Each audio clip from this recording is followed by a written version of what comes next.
Telugu Desam party కుటుంబ సభ్యులందరికీ, తెలుగు వారందరికీ కూడా పండుగ రోజు.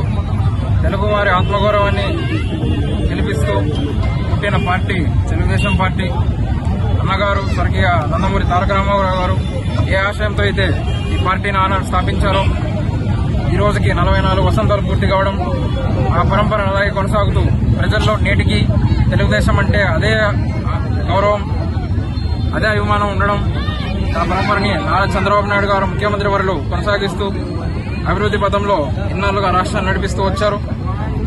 ఇక ముందు శ్రీ నారా లోకేష్ గారు కూడా ఆయన ఆశయాలు కొనసాగిస్తూ అలాగే ముందుకు కార్యక్రమాలన్నీ సాగిస్తారు. అభివృద్ది పథకాలని, రాష్ట్రాన్ని, యువతని అభివృద్ది పథంలో నడిపిస్తారు.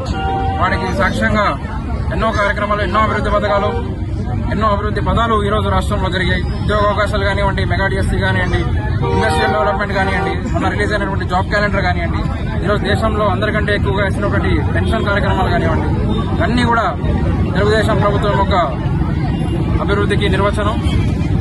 అలాగే గత 40 సంవత్సరాల్లో 38 సంవత్సరాలుగా తెలుగుదేశం పార్టీని నమ్మిన వ్యక్తి కోసం, ప్రజలకు, తోటి వారి కోసం బతికిన వ్యక్తి నాన్నగారు చమన్ సాబ్ గారు.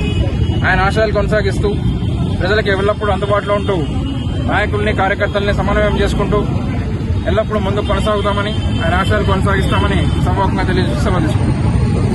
గౌరవనీయులు ఇద్దరు స్వర్గీయ ఎన్టీ రామారావు గారు పార్టీ పెట్టి 44 సంవత్సరాలు అవుతా ఉంది.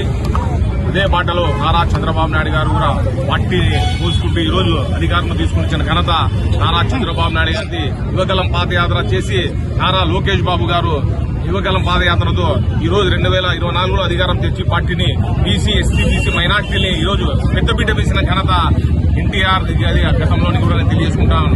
పాత బస్తీలో ఎంతో ఆ రోజు మా మీద దాడులు జరిగితే, మత కళాలు జరిగితే ఆ రోజు లాల్ అండ్ ఆర్డర్ ని కంట్రోల్ చేసి ఆ రోజు మన పెద్ద ఎన్టీఆర్ గారు ఆ రోజు కంట్రోల్ చేయడం జరిగింది. అదేవిధంగా నారా చంద్రబాబు నాయుడు గారు ముస్లింలకి పెద్దపీట వేసిన ఘనత ఎన్టీఆర్ కి దక్కుతుంది, నారా చంద్రబాబు నాయుడుకి దక్కుతుంది కూడా మనవి చేసుకుంటున్నాను. ఢిల్లీలో తెలుగు జాతిని చాట చెప్పిన ఘనత ఎన్టీఆర్ కి దక్కుతుంది కూడా ఈ సందర్భంగా తెలియజేసుకుంటూ జై తెలుగుదేశం.